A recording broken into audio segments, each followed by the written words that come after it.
Ito talaga ang best dessert na mango recipe na natikman ko na kahit paulit-ulit mong gagawin ay hindi ka mauumay. At kahit wala kang mixer ay makakagawa ka nito.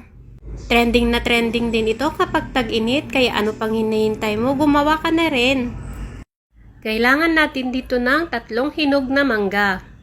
Siguraduhin lang po natin na matamis yung ating mangga na ihahalo sa ating ice cream. Ikakat lang natin siya into cubes para madali na lang natin siyang durugin mamaya. Gagamit lang ako dito ng baso, depende na rin sa inyo kung anong gusto ninyong gamitin. Kung gusto nyo naman ng mas maraming mangga, pwede nyo naman siyang dagdagan. Medyo mahal pa rin kasi ang kilo ng mangga dito sa amin. Kayo ba mga mare, magkanong kilo ng mangga ngayon sa inyo?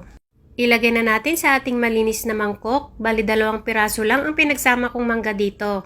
Itong 1 piraso ay itatabi ko lang muna. Bali ang gagawin natin dito sa 2 mangga ay dudurugin natin ng pino. Kung meron po kayong food processor ay mas mainam. At dahil nasira nga yung akin ay masher na lang ang ginamit ko. Gagamit din tayo dito ng 9 na pirasong graham crackers. Hiwa-hiwain lang natin siya ng maliliit. Mas maganda kasi yung may nakakain pa tayong buo-buo pa siya.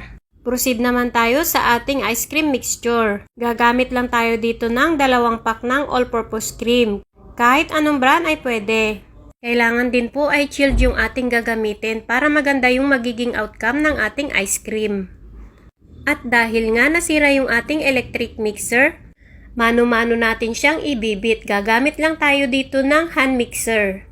At kapag nag-double volume na yung dami ng ating all-purpose cream, pwede na nating ihalo yung ating condensed milk na mango flavor.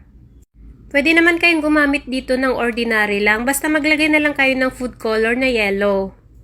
Ayan, pagkahalo natin, isunod naman natin yung ating dinurog na mango puree. Mix lang natin ulit hanggang mag-well incorporate na ang ating mga mixture. At dahil natatamlayan ako sa kulay niya, naglagay ako dito ng food color. Nasa 1/4 teaspoon lang yung nilagay ko. And lastly, yung ating tirang mangga. Then yung ating dinurog kanina na graham crackers. At kung umabot ka sa part na to at nagustuhan mo ang ating dessert recipe ngayon, pwede pong pakipusuan ang ating video, then mag-comment po kayo sa baba kung taga saan kayo para ma-shoutout ko po kayo sa susunod ng ating video. Ayan, well mix na siya. Pwede na natin siyang i-transfer sa ating malinis na lalagyan. Nako mare, subukan nyo na rin ito kaysa bumili pa kayo sa labas. Mas masarap talaga siya pag homemade. Tsaka marami na rin ang makakakain nito. Yung natira nga palang mangga kanina ay ilalagay na lang nating toppings. Para naman maganda yung kanyang presentation.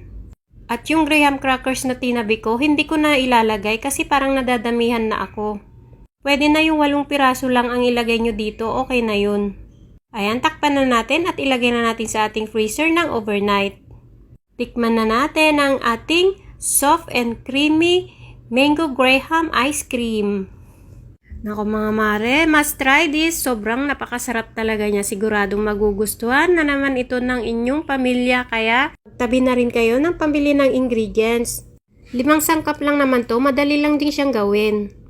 Shout out kay Ma'am Anita Pacala from Malabon, Maricoy Mix Vlog from Bohol, Maria Ana Gudya from Cebu City, Angie Recanya from Nueva Ecija, Aniway Galano from Cagayan Valley, Eden Ubana from Camarines Norte, Irene Agustin Thomas from Santa Ignacia, Tarlac, Ivy Rose from Hilongos, Leyte. Thank you for watching. Bye!